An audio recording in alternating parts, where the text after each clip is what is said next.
there are too many people who go misdiagnosed or don't get diagnosed because of their shame around the stigma of mental illness. And it's unacceptable to me. I am at a place in my life where I'm going to be so loud about what I went through so that other people don't lose their lives over it.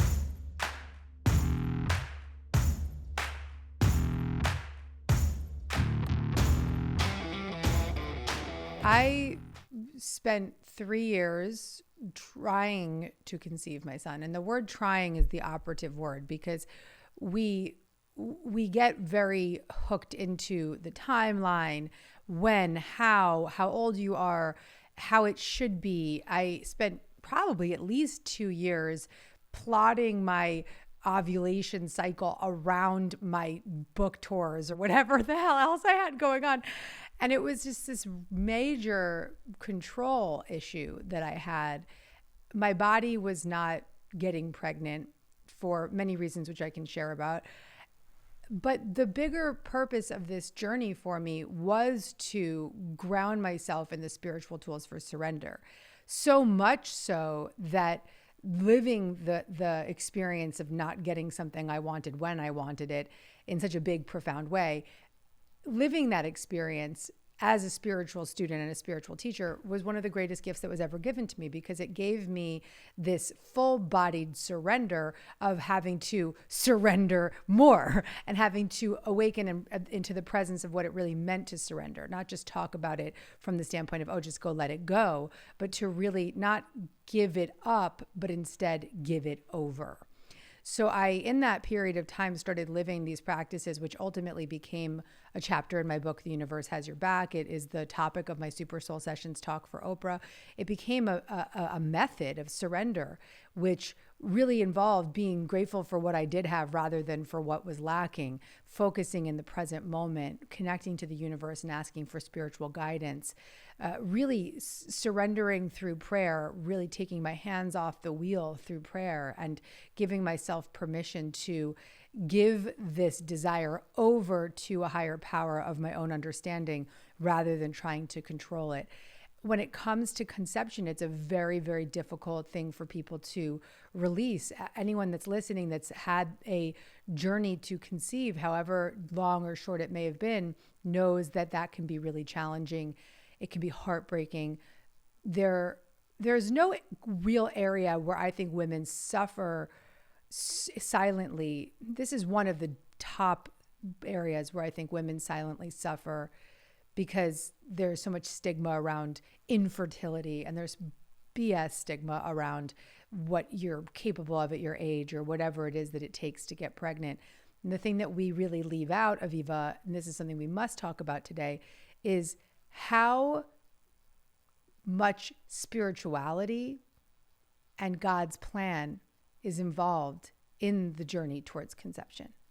Because on my path towards surrendering and surrendering more, what I learned most was that the moment that I could let go and learn to rely on a plan better than mine was when everything would begin to work out on my behalf. The surrender doesn't necessarily mean that you just get pregnant. For me, surrendering, it still took another year to get pregnant. But in that year, I would focus on what was thriving. I got my body to a healthier state. I got myself out of hypervigilance. I learned how to mother myself. So I would never have given up that year. Now, more importantly, to your point, surrender doesn't always mean that we give birth to a child that is our own egg, or to a child that is our own, or that we give birth at all. But it gives us the permission to let go and trust that the desire to be a mother will be and can be fulfilled in whatever form it is meant to be. Prior to getting pregnant, I actually was diagnosed with SIBO. I was really suffering from PTSD for most of my life, undiagnosed PTSD, which ultimately leads to incredible gastrointestinal issues because of your lack of motility and just constant state of hypervigilance, and just living in that state is very extreme for your body. So I was suffering from SIBO, which is small intestinal bacterial overgrowth, yes, which required of me to obviously change my diet and take some medication, but most importantly to really get my nervous system in check and have a zero tolerance for stress. So was just off the end of that SIBO cleanse that lasted 6 months, and I was the cleanest I had ever been in my life. I just detoxed to the point of like full-blown hives, and like everything was coming out. I was that at that point took some I had a very easy fertility path at that time. I was very, very healthy. My microbiome, my gut was clean. And then I took some stimulation medication and did a IUI treatment and got pregnant very quickly, the second treatment. Now, I don't want to brag about that, because that, for anyone that's done fertility treatment, that's pretty unheard of. And so even though it did take me 3 years, by the point that I got to that point, it was easy for me. And I want to acknowledge and recognize how it is not typically that simple once you do go down the path of fertility treatment. So I just want to acknowledge and respect anyone that's going through that, because I know the other side now as I'm trying to have another child.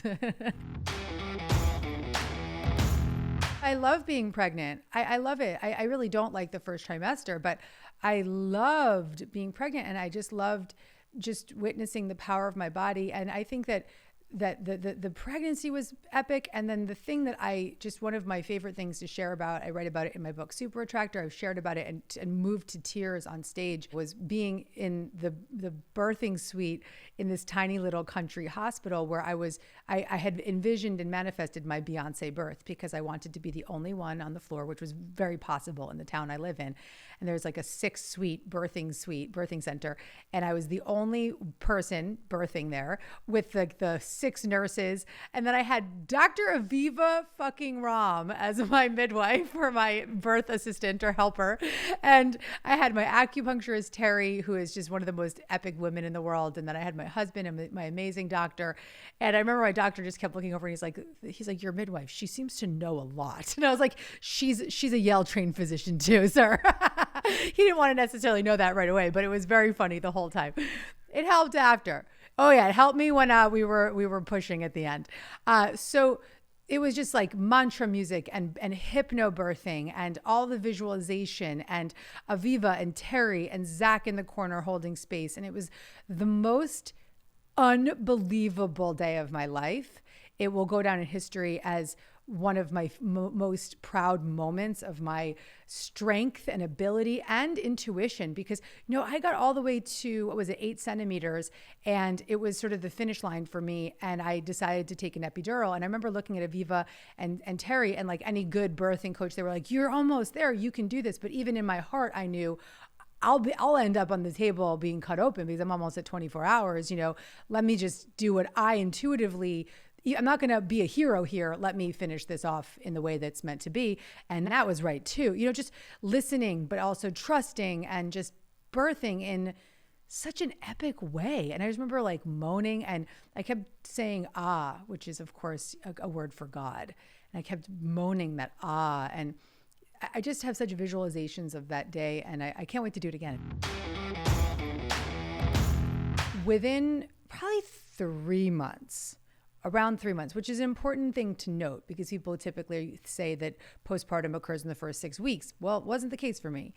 3 months in, I started to notice myself getting very anxious, which was something I just chalked up to being a new mom, worrying that then I had a night nurse for several months who I really relied on a lot, who was preparing to leave. So that's a common time for anxiety to kick up. Because then you're like, well, this woman's leaving, and now I'm the one that cares for this baby. It's a big crutch in the beginning. If you have the wherewithal to have that kind of support, it's incredible, but it's also a big crutch, whether it's a nurse or whether it's an in-law or whoever it is that's helping you. When they leave, it can be traumatizing and scary. Then I started noticing that I was having very disrupted sleep, panic at night. That sleep disruption became a nightly issue, so much so that I started looking to things like melatonin. I'm breastfeeding at this time, so I'm looking for these different supplements and anything I can take that is sort of legal during breastfeeding. But then I remember thinking that my husband had the sleeping issue, because he was very restless at night as well, and that was the problem, that he was the one that was disturbing my sleep.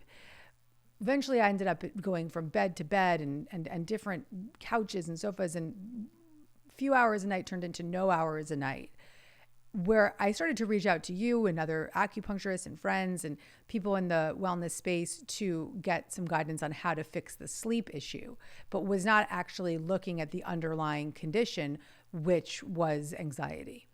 So I carried on this way for several months to the point where I had full-blown insomnia. So it got to the point where it was full-blown insomnia every single night, so zero sleep. I was breastfeeding full time, so my son was taking a lot from me as well. I had zero sleep. I was walking and exercising because I needed to work out the anxiety. So I was losing so much weight. I got to the point where I was 98 pounds. I then get to this stage where I'm having agoraphobia, which anyone that knows me personally knows I'm a very social person. I love social gatherings. But now at this stage, I'm literally sitting in the back seat of the car when someone else is in the car with us because I just didn't want to have to socialize or be connected to anyone. I was so terrified.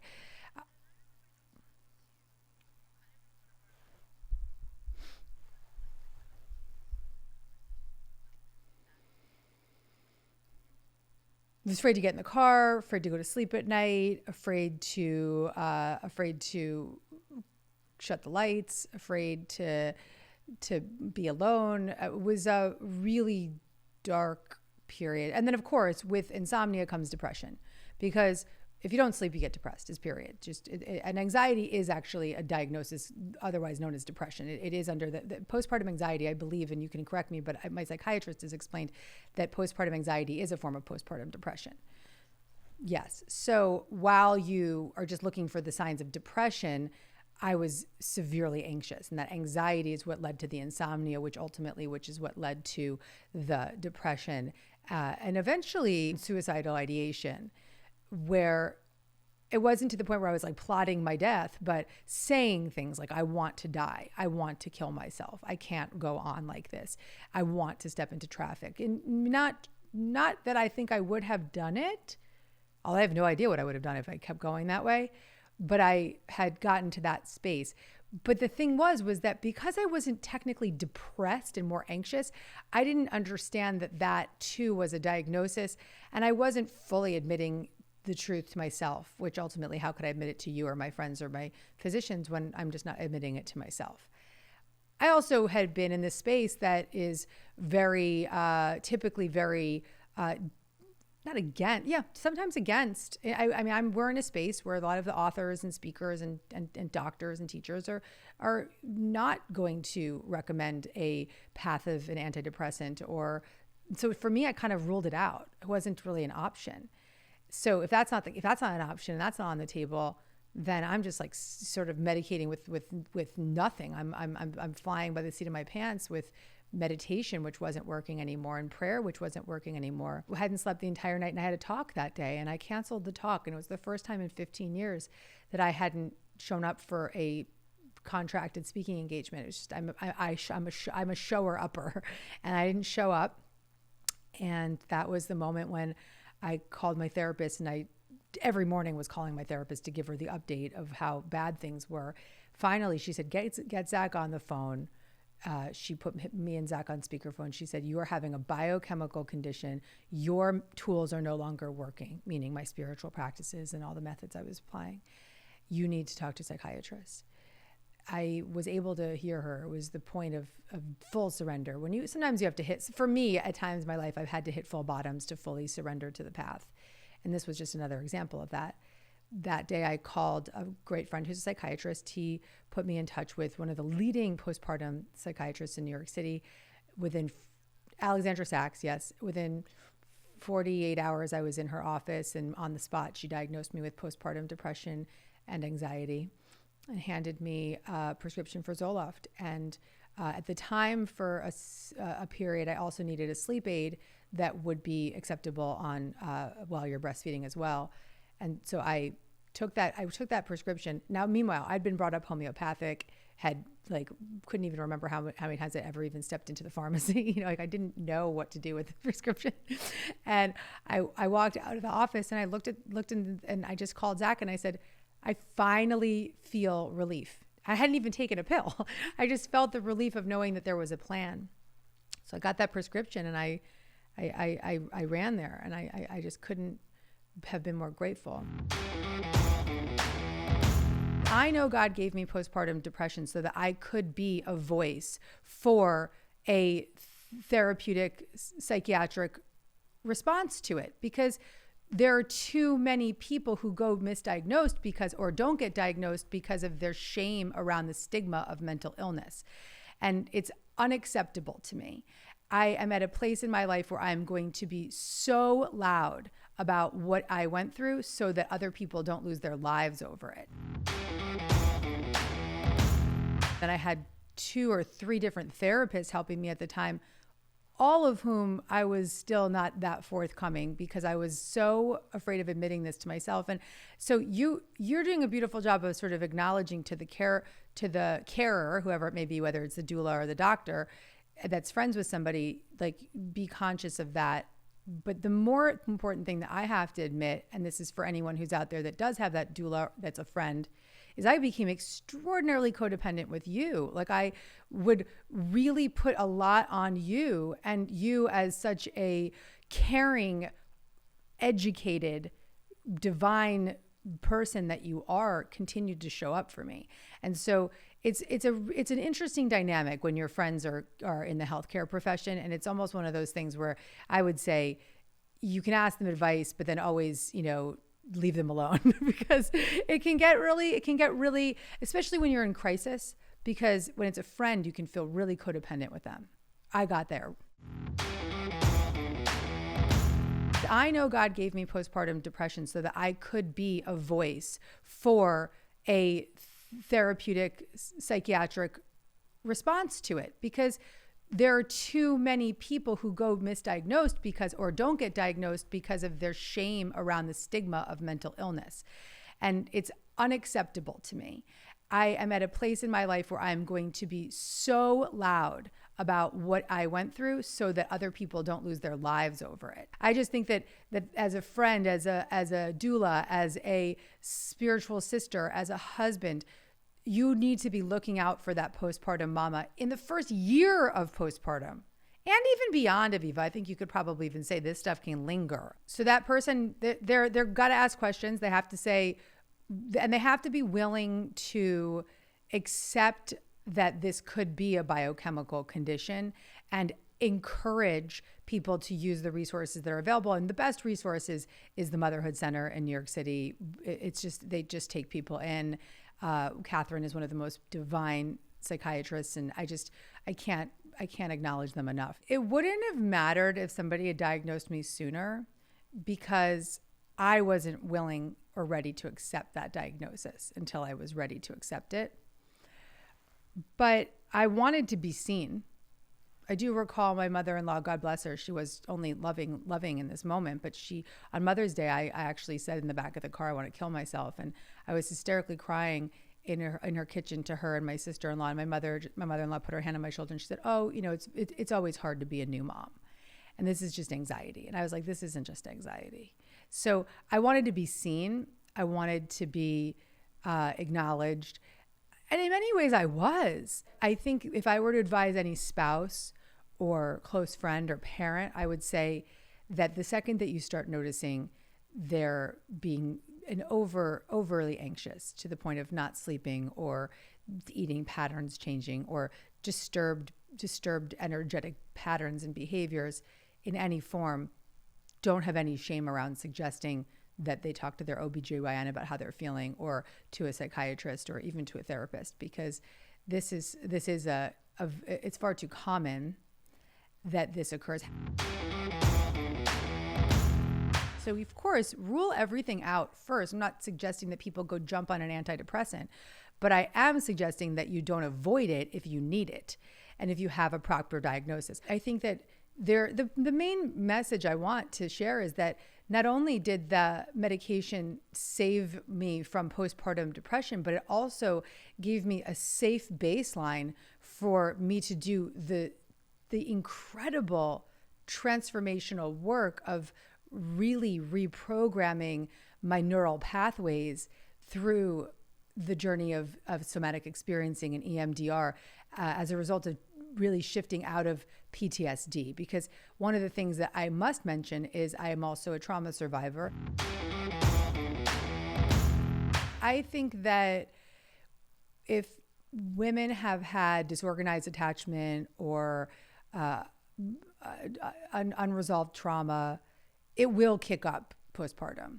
Those of us who grew up in a way where a parent, the person who we would look to be the person to make us feel secure and safe, actually was the source of if they were neglectful, or in extreme cases, if it was the person who was harming the child.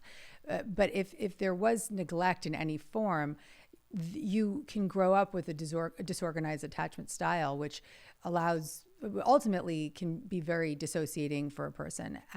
When you then become a parent, it can be really activating, because here you are now the primary caregiver or a primary caregiver of a person, but you don't have the ability to be present and connect in the ways that you would, because your neural pathways aren't set up that way. You have triggered responses in the moment when your implicit memories are ultimately triggered in moments when you are meant to be the carer, because that child's vulnerability is a reflection of your own. So this is a whole other podcast, but becoming a parent is a beautiful mirror reflection of all of the ways that we may have unresolved trauma and attachment wounds. There's fatigue and hormones and a biochemical thing happening, plus all the unresolved baggage from your past that is completely kicked up and planted in your face when you become a mother. So it's no joke. It's no joke. Moms, do whatever you can to create the space to feel safe, to feel heard, to feel seen, to feel supported, and to have a sense of security at that time. Just want to really take away the stigma around particularly mental illness. This is for anyone listening. I probably contributed to the stigma for many years, telling people that were having psychosis or any form of mental illness to say, oh, just go meditate. No, you can't meditate when you're having a crisis like that. That's not the answer for you. It can be an answer once you have the right medicated path. It can support that path, but it's not going to get you out of a biochemical condition. So it's just extremely important for us to be speaking. And there's a lot of people in our field that shame medication. And I am thankfully the loud fucking voice that's going to be the counter to that. My experience as a mother has been radically transformed as a result of going through the postpartum experience, because what that did was it just catapulted my personal growth journey even further. It put me on a path of deeper healing than I could have ever possibly contemplated.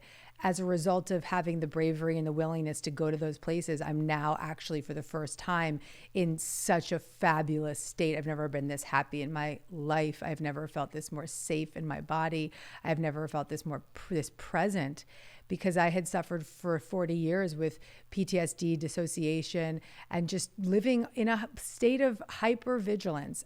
Finally, I feel free. And the greatest benefit of all is that my son can have a present parent.